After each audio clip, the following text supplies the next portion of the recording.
BPO, tsaka yung friends ko, na kumakain habang nag-work. So, Pinapayagan naman kayo. hindi, medyo iba katayo. May isang pero kasi parang to kill the boredom, to kill time. To kill time, magpapakataba ka doon. Hindi na. Hindi naman. O hindi Just naman. something naman. So itong mga ito, ang kanyang ginagawa at binibenta. Yes. Okay, so okay na negosyo para sa'yo ito. Uy! For me, okay po. Kasi hindi lang naman din puso sa mga ka-working. Meron akong page, kasi may mga, luckily may mga nagre-reserve din sa basahan. Oh wow, nice. Lumaki Okay. lang din siya. So, Bitaw. In terms of daily allowances, Oh, at Ay, least yun yung gago. pinag-problema. Ay! correct. So magpupulutin yun. Correct. Okay, oh, so ano una natin kailangan Paano kita ipuhunan eh? na gamit at yung tila naman.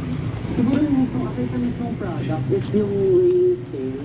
Kasi I can do it by grams para at least fair sa lahat. Oh, ayan ang way. Ay, masisira. Para walang daya. Eh kasi pag nakita nila nababawasan, nila magdalaya ka. Okay, o tapos, Tapos yung mga canisters lang din po na paglalagyan ng stocks kasi kapag nakalagay lang siya sa plastic, parang unsanitary naman tingnan. ayun. Tapos meron kang mga, Yung food grade po na plastic pouches. when you say food grade, Food grade, they can be used to store foods. oo, hindi siya toxic. Ay, hindi naman. O dito hindi kayo maniniwala, ang puhunan niya 2.5. Tapos, kikita ka ng 4,000 sa 2.5 mo.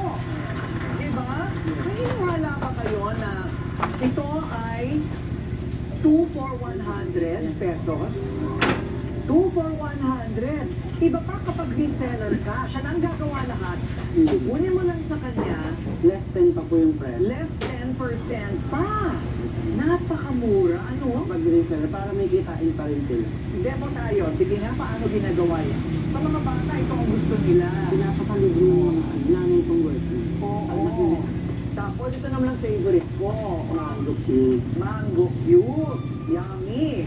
Mani, sampalok, kasoy. Anong tawag dito? Lychee cubes naman. Lychee cubes. Sarap. So, ginagawa ko from canister, tatransfer ko siya sa bowl lang din. Hindi naman kailangan fancy. Para lang mas mabilis siya scoop. Oh. Then, mag-open ng pouch. Tapos, ilan ang weight dapat niyan? Kapag ganito po sa mani, 100 grams. Pero kapag sumusobra ng mga 4, 104, okay na ako dun. Okay. Binibigay ko na siya.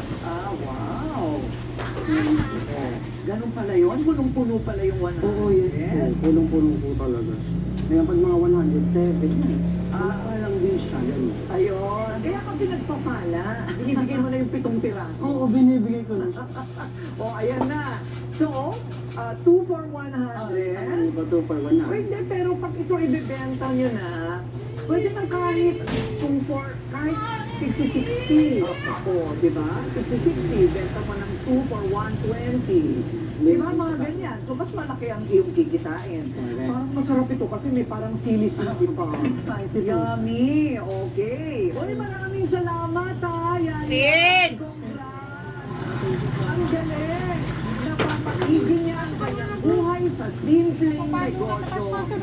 Cellphone na. Mrs. na Miss. Ay! Miss pa po ako. Mrs. Nolan, Hoy! partner ko. Ay,